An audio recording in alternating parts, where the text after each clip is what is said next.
what's going on? It's Preacher, and welcome to one of the most thematically accurate specs in the game right now. Of course, the Unholy DK, currently ranked as the #1 DPS spec, moving away from Frost a little bit. It has a touch more complexity than Frost has, but in my opinion, it really carries a lot of satisfaction with it when you get it right. So let's go.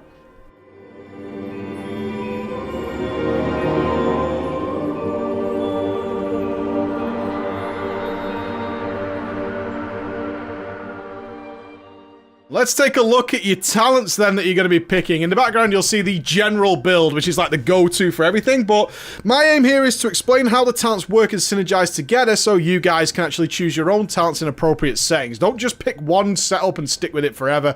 You'll need to know what's going on there. So we got At Will Serve, All Will Serve. Your Raise Dead spell summons an additional skeletal minion and its cooldown is removed. So it's a totally passive. Don't have to worry about it. Don't have to think about it too much. If you're really uncomfortable with Unholy, then you probably go for this, but as the passive, it's unfortunately not going to provide the best damage for you. Bursting Sores, though, is another passive, but you have to think about it a little bit. Festering Wounds deal 50% more damage when burst, and all enemies within 8 yards of the burst wound will suffer some shadow damage. So this is really good if you're going for very specific burst AoE. So if mobs are going to last like, no longer than like 10 or 12 seconds, and you're going to be AoEing a hell of a lot in these short bursty phases, you're probably going to find some decent damage from Bursting Swords. You're going to actually find that coming from there. Ebon Fever is generally what most people take though. Virulent Plague deals 20% more damage over time in half the duration. So it's so easy for us to apply this plague, and we can spread it to everything that lives for a very long time. You can see the difference there. We have the difference between mobs that don't last very long whatsoever, and the fact that we can just keep this rolling on mobs for a very long time. So that's how you're going to pick between your talents here. All Will Serve tends to be the weakest choice here. At level 57, though, you can pick Epidemic. This is going to cost you 1 rune. Has an 8.5 second recharge. It causes each of your plagues within 100 yards to flare up and deal shadow damage to the infected enemy, and an additional 18,000 shadow damage to all enemies near them. So you get this detonate is essentially what it is. You can detonate things. Now, unfortunately, how often does that really come in handy? Again, you might be able to find use of it in very short, bursty AoE scenarios where you're going to just disease everything and they're going to blow up and you can try and grab all the damage.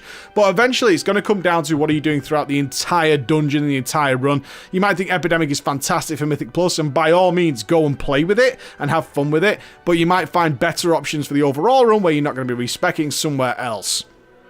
Pestilent Pustules, every 8 festering wounds you burst, you gain 1 rune. The main crux of Unholy is its precision. It's a very methodical spec. You have to plan what's going to happen, and you have a sequence of events that are going to occur in order to get the best out of your Unholy DK. That means that reliability is crucially important, and you're going to see that throughout our talent section, is why you want reliability, because of this methodical nature of gameplay. Pestilent Pustules is extremely reliable. It's not situational, it works all the goddamn time. That makes it play very nicely into the Unholy DK. Blighted Rune Weapon, though, your next 5 auto attacks infect your target with 2 festering wounds on a 1-minute cooldown. This is really nice as well. You might see this coming out at the top end gear when you get really high, as this outshines Pestilent Pustules, but for the moment, not quite, and it's going to add another button to your bars. At level 58, Unholy Frenzy. When a festering wound bursts, you gain 100% increased attack speed for 2.5 seconds. Sounds pretty good, because you're just going to have that pretty much all the goddamn time. Right? You're going to have it all the time, because it's 2.5 seconds, and you're popping wounds and busting these sores constantly, making it a very decent talent, but not quite up to the rest of them. Castigator. Each festering strike critical applies 2 additional festering wounds. Each Scourge Strike critical strike bursts 1 additional festering wound, right? So you get more wounds and you get to burst more pustules and wounds. Now this sounds good as well. Castigator and all that sounds very, very good. But again, it's a little unreliable. What are we aiming for Unholy? Reliable, specifically in terms of our festering wounds. We're looking for reliability there because we have to plan around how we're going to use them. And therefore, when you have things like this that can or cannot work and cause you to go, I thought I was going to get 2, now I got 2 extra, and maybe I wasted a wound or whatever it's going to be, that can cause you to have DPS problems over the long run, which is why we tend not to look to these. Clawing Shadows, though, replaces your Scourge Strike and deals 164,000 shadow damage and causes 1 festering wound to burst. What does that read to you? Super reliable. super, super reliable, and that's what we're aiming for. That reliability is what allows you to push to the top end, because we're going to be using all kinds of different stuff and managing our festering wounds, and we need to know how accurately we can do that. Castigator creates the randomness, and Holy Frenzy doesn't quite live up to this reliability that takes it to the next level. Level 60, you can pick whatever you want. I generally run Asphyxiate unless it's trivial content. Asphyxiate is a nice stun that you can bring in. Mythic Plus, you're always going to be generally rocking Asphyxiate. Sludge Belcher, though, looks way cooler, which is important. And it also gains you the Hook ability. You get this wonderful Hook ability. Hurl a Hook, pulling the target if the target is immune and the abomination is instead pulled to the target, which can be handy in a lot of scenarios. And Hook looks very awesome, so that's something you want to bear in mind there. I know it sounds silly, but honestly, these are the things that make the game more fun, is you can throw out a little hook like this, yeah? Just having that extra little death grip ability is very cool. Level 75 then. Your anti-magic shell is 20% larger and lasts 5 seconds longer. So for most people in the PvE world, which is what we're all about here, it's all about the magic damage. That's the thing we're trying to avoid at all possible costs, is all nasty dots and all that kind of stuff, which means good use of anti-magic shell. When it gets to harder raiding and more difficult content, those spells that you're absorbing get bigger and bigger and bigger and bigger, and having your anti-magic shell be 20% larger and last 5 seconds longer if you're not perfect with your timing is really wonderful. But all of these are actually quite good. Corpse Shield with a 1 minute cooldown for the next 10 seconds. 90% of all damage you take is given to your abomination. We don't really want to kill our pet, but still, it's pretty nice. If your abomination is slain with this spell is active, it cannot be resummoned for 30 seconds. That's where all my damage comes from, bro. I want this guy. I don't want to kill him. Lingering Apparition. You move 30% faster during Wraithwalk, and its cooldown is reduced by 15 seconds. So, mobility is not your friend, unfortunately, but I tend still not to find Lingering Apparition to be worthwhile. You can work around this by pre-planning where to go, talking to your tanks, making sure you have to go somewhere, and if it's something like Maiden in Tomb, where you're going to be getting up to melee range, you're not going to be that far behind that Wraithwalk is going to struggle. So if we were to, if this was the Maiden, and we have to get all the way around here, Wraithwalk is still pretty goddamn good to get us ahead there. It's not something worth taking a talent for, where we'd rather be able to absorb some more magic damage. At level 90, Shadow Infusion. So a clawback to the old Unholy style of play. While your abomination is not transformed, so when he's in his derpy mode like this is what he looks like when he's cool. Yeah, isn't that awesome? It's worth taking Sludge Belcher just for this.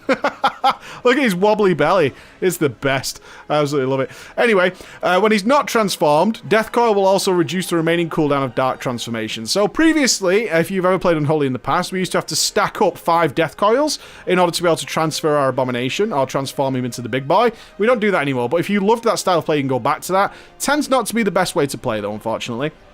Necrosis. Dealing damage with Death Coil causes your next Clawing Shadows to deal 40% increased damage. This is wonderful, especially if you're going straight single target, okay? So you have this wonderful chance, this 40% chance, that's a decent chance, that when you're firing off the Death Coil, you can then follow it up with what's no longer a Scourge Strike, it's actually our Clawing Shadows, because we picked that talent up earlier on, to get increased damage. So what you get is this rhythm. And a big part of playing Unholy that we'll cover in the gameplay is finding the rhythm where you're generating the right amount of resources, okay? So that's a wonderful talent to pick up there. If you're not doing that, though, and you're doing some AoE, your Abomination's Cleaver attack has a 35% chance to cause a festering wound on a target, which means you can multi-burst.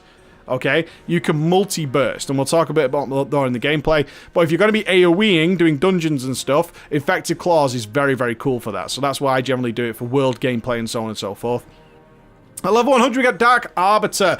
Replaces your Gargoyle, it becomes more powerful. Yeah, very, very cool. Summons a Valkyr to attack the target for 20 seconds. The Valkyr will gain 1% increased damage for every 1 runic power you spend. So that's what you need to bear in mind there. You want to fire this off and then spend as much runic power as possible, which is going to be your Death Coils. And that's going to boost up your Dark Arbiter. Very good for on-demand burst damage. So if we think about the Fallen Avatar in the Tomb of Sargeras, where we want to switch over to the Maiden and we have this very small window to burst her shield down, Dark Arbiter could come in handy there. It's situations like that, I'm not saying specifically that, but you get the idea. We have this small window where we want to drop some fucking big damage, and if we don't do it, we're going to be in trouble. This is how you can make up for that. Soul Reaper, whoa, God, this is good. It's so much better than it used to be. It used to be the DK execute ability, it's no longer that. So let's read it. You strike an enemy's soul. Oh, edge. 400,000 shadow damage, inflicting them with the Soul Reaper for 5 seconds.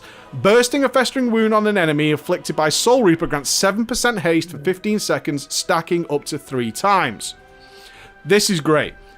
Why is it great? We can actually proc this in a huge number of ways. How do we burst wounds? We can do it by killing the target with wounds on. We can use our artifact ability, Apocalypse, in order to burst many at once, instantly gaining the buff, right?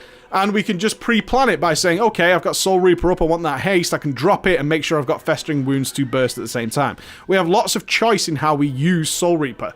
Therefore, it works really well. Again, completely consistent. All about this reliability. How can we get this reliability good? Soul Reaper I can pre-plan down to a T. Defile's going to come in handy though if you've got lots and lots and lots of AoE going on. Defile a target, dealing a Shadow Frost damage to all enemies. Every 1 second, if any enemies are standing in the Defile, it grows in size and increases your mastery, stacking up to 10 times. While you remain within your Defile, your Clawing Shadows will hit all enemies within the target. So, as you probably are aware, but we'll cover it in a second anyway, Death and Decay causes your Scourge Strike or your Clawing Shadows to in fact hit all targets, which is why we can multi-burst. Defile's going to make this last much longer, right? So you can actually, and make it bigger so you can hit more targets at once. So if you're doing very regular AoE, Defile is going to be your choice. So maybe if you want to do some extra DPS on, say, Mistress Sazine, something like that, where there's constant ads spawning, you're generally having ads up all the time, you can get some great results from Defile, which you won't see from Soul Reaper, because you're doing so much AoE all the time. So through that, I hope you've understood how we pick our talents for the Unholy DK. Now we're going to go into the gameplay. Enjoy. So how do we play an Unholy DK? We have a number of priorities here, right guys? So let's look at it from a single target perspective. We're going to get our diseases on. So you have the spell Outbreak. Now this works really interestingly, so you need to know this. One, it applies the plague, the virulent plague, okay? But it also debuffs the target for a short period of time with something called Outbreak. Now Outbreak is what causes this disease to spread to other targets. We used to have to press a different button back in the day, Pestilence, but now we can actually apply it. You see the way it's gone to all targets already? But that only works while the short-term Outbreak buff is up. So when you see ads spawn, you need to be putting this disease up. You should have this disease up 100% of the time, every single occasion, in order to be ticking on all those targets. You can see the way it started to do damage. It's just spreading itself around, but it will not spread unless the Outbreak portion of the spell is up. So you need to use it in that way. The other thing we're going to do, so we're going to keep our diseases up, is we're going to be applying these festering wounds, these dirty distant sores. Now you can see the way I'm tracking them here. So with a couple of presses of our Festering Strike, which costs 2 runes, I have 7 up. Then what we're going to do is try and plan. So you guys are all laughing at me saying 7 up, aren't you? Well, that's just rude. But the next thing we're going to be doing is using them in some way. So how do we use them? Well, one thing we could do is our artifact ability, and we're going to want to do that. And our artifact ability, Apocalypse, as you can see here, it's going to burst up to 6. So we obviously always want it to do 6. And that is going to allow us to spawn some boys. Come on, boys, out the ground you come, and they're going to attack the target. So this is our next priority. Our other priority is going to be transforming our Ghoul, our wonderful abomination, and making him big so he does a lot of damage. Okay? Now, what we could have done is, because we've talented into Soul Reaper, is before we used our Apocalypse to pop 6 of these zits, is cast our Soul Reaper on the target, and that would have instantly, when we casted Apocalypse, because that burst 6 of them, and we only need 3 to proc Apocalypse to its maximum power, is we could have gone ahead and just done Soul Reaper and then Apocalypse. So if you do take Soul Reaper, please bear that in mind. But if you don't have that, what you can do is pop Soul Reaper on, and then use our Clawing Shadows to proc it up. You can see we have three buffs here. We have the maximum benefit from Soul Reaper, okay? On top of that, we also have our Gargoyle. Our Gargoyle is going to be our DPS cooldown. Please bear in mind, though, he is affected by Spell Haste, so if you can use him with your Bloodlust and things like that, you'll do more damage. That's something you need to bear in mind. He'll get extra spell casts off. If you've never seen the Gargoyle or what it does, it actually casts spells. You see, it casts Gargoyle Strike, so he's affected by Bloodlust, so you'll cast more of those if you do that. He's not really affected by anything else you can do. You just want to make sure you're doing him in Bloodlust. So a very simple priority is keeping diseases up, keep our friend transformed here, get our wounds on, and then pop it. But our priority as we're doing this normal filler gameplay, and this is what I would call filler, where we're just day-to-day, we haven't got cooldowns to use, is going to be not overcapping our resources. This is why we don't want to get too much haste. We aim for about 20% haste. I want to show you this. I've just put Soul Reaper up. Watch when I pop Apocalypse. Bump, all the charges. And the way we do this is by trying to keep above 3. Yeah, we want to keep 3 in our bank all the time of wounds. And then what we do, we're going to mix in death coils and our scourge strikes in order to maintain not overcapping resources. That is our main goal as an Unholy DK, is not to overcap our resources. Oh, I'm down to 2. Going to pop some more, stick some more festering wounds on the target. Disease is running out. Going to refresh it. And then you can see this very, very simple process of spending and generating going hand in hand. And this is why the talent necrosis comes in very, very cool, because we're trying to alternate between what we're pressing. Oh, cool. Okay, I've got Soul Reaper back. I'm going to put Soul Reaper up. I'm going to put my disease up. I'm going to get my Sludge Belcher going, and then I'm going to pop all these zits to get my Soul Reaper buff, right? Very, very simple stuff. Now, this is all you're going to be doing with your Unholy DK, is moving backwards and forwards, swishing and swapping, all this kind of good stuff in order to make sure you're not overcapping resources and doing the maximum damage you can. Now, that's your single target stuff. That's how you're going to do that. Now, just bear in mind the order of things. Have you taken Soul Reaper? Do you want to use Soul Reaper with Apocalypse, or Apocalypse before Soul, or something else, or Defile? Exactly. Are you using Dark Arbiter? Do I have a full runic power bar for that? And of course, legendaries are going to come into play here as well. Do you have like a legendary that alters your gameplay, such as the one that buffs all your minions or something like that? So if you have something that buffs all your minions, you want to get your minions out first before you buff them all. So that's the kind of thinking you'll need to do. I can't accommodate for every single style of gameplay. I wish I could. When it comes to AoE though, one thing we're aware of, because we just talked about it earlier, is that Death and Decay, while you remain within the area, Clawing Shadows, or Scourge Strike if you haven't taken Clawing Shadows, will hit all enemies near the target. That means we need to prepare our AoE. Right? So let's say we're doing Mistress Suzanne, and we've got our diseases on. Oh, we've got ads coming soon. So, of course, I'm going to do things like I'll have Soul Reaper up, and then I'll use Apocalypse to proc it. Oh, you see, instantly to 3. Ads are coming soon. Cool, I'm going to get some diseases on. 3, 2, 1. Ads, Death and Decay down. Outbreak on to spread all those diseases. And then I'm going to spam that Clawing Shadows, pop all those zits, and do huge, huge AoE damage while I can. Right? While I'm within this Death and Decay. And this is how you play Unholy. This is how you get that methodical style of play, is by considering what's going to happen. You need to be ready at all times for this to happen. So remember, oh, I've got 8 seconds now before my Death and Decay is back. Cool, I'm just going to set myself up once again. I've got a Gargoyle, I'm going to pop that. Death and Decay is back, awesome. AoE. Death and Decay down, spread the diseases to the new ads, and then boom, I'm going to town with my Clawing Shadows, and I'm going to pop all those zits on the target. If you get a free global cooldown, go ahead and spam some Death Coil. Soul Reaper's up, nice. I'm going to get in there, and I'm going to start popping. Cool, 3 Soul Reaper charges, excellent, that's what I wanted to do. And then we get some downtime again. So you can see how this works. Very cyclical, but you have to be prepared. What a bad Unholy DK will do, as if we pull back here, a bad Unholy DK will do, and that's something you should avoid, particularly if you're doing AoE on Unholy DK due to the nature of how it works, is, let's pick a different target over here, is get into here and just be DPSing away as normal, right? And you end up in scenarios where, like, not banking, let's for example say you're not thinking about what you're doing and you're not banking your festering wounds, right? So you might do something like this, is like get rid of them all. Oh, I've got festering wounds, I'm going to get rid of them all. We can ignore Apocalypse for now. And then, oh crap, the ads are here. Okay, I need to put Death and Decay down, but I haven't got any Festering Wounds up, so I need to generate them. Remember, Festering Wounds cost 2 runes. Shit. So I've had to use lots more runes than I would have liked before I could start popping them, and oh god, my Death and Decay's already run out. I've only managed to pop 2, and the ads are already dead anyway, because some Elemental Shaman pop Stormkeeper, and now I look like a big dickhead, right? That's the big difference you can make. That's the difference that can occur, is if you don't balance and prepare yourself for this damage, it's a very methodical spec. It's not overly fast. You want to say, oh, I'm at 3, cool, I'll generate some more, get ready. And you're always in this state of constant readiness with Unholy, which is something I really enjoy.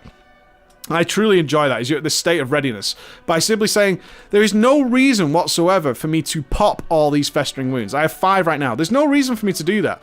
There's nothing that's going to change DPS-wise for me to do that. I might as well save those 3, and I'm ready for any and all scenarios, right? If my Apocalypse should come up, I'm like 1 cast of Festering Runes away from being able to pop it instantaneously and get all those buffs up. Similar with Soul Reaper. If you keep 3 in the bank, right? Oh, Soul Reaper just came back. Cool, alright, well, I just cast it and I can just keep going as normal. Oh, look, I've got 3 charges. Do you see what I'm saying? It all comes and makes very easy sense once you think about it. It's just keeping 3 Festering Runes in the bank, keep everything rocking and rolling, and keep it ticking over. And no matter what situation comes your way, you're always ready. Even if you get caught unawares, it doesn't matter because you already had 3 festering wounds in the bank. The most you're going to have to do is drop a death and decay and an outbreak, and then you're good to go. You're good to go all times. Look, okay, now shit, I had IUE that I didn't think was going to happen. Boom, I'm ready to go. I'm already ready to go. And this is the great nature of it, all right? Bear in mind how your talents work. Play like that, and you're going to have really awesome results with Unholy DK, and I think you'll also find the satisfaction that I'm talking about. My conclusion to the Unholy DK is that it's so satisfying to play once you nail it. It has its problems in world content because obviously a lot of this requires setup. That's why it's a methodical style of play, and you can often find that by the time you've simply applied Festering Wounds, the mob is dead, especially when you get to about 900 gear level. But I wouldn't worry about that. Frost is always just sitting there should you want to have a more normal approach to world questing and stuff like that. Not that there's anything unholy. I mean, the example I just gave you was that things die too quickly, so you should start doing a rotation. It's not bad in the least, and you can spread diseases all over the place and just have constant fun with it. It's certainly my favourite on Death Knight spec. For advanced stuff, I would get much better in learning encounters so you know exactly when and where you need to go ham and which talents are going to work out for you. You should be armed with the knowledge now to do that. In terms of add-ons and stuff I recommend, weak auras and tell me when for sure. You want to have some sort of warning that one virulent plague is about to run out and that you need to refresh it, but don't have that on your screen all the time, so it just says, hey, virulent plague's about to run out, get it ready. And also being able to track accurately when things like Soul Reaper are coming back, when Dark Transformation is coming back, when Apocalypse is coming back, because these all roll into the preparation that are needed for playing your Unholy DK effectively. I hope you found this guide helpful. I look forward to seeing you again. Bye-bye.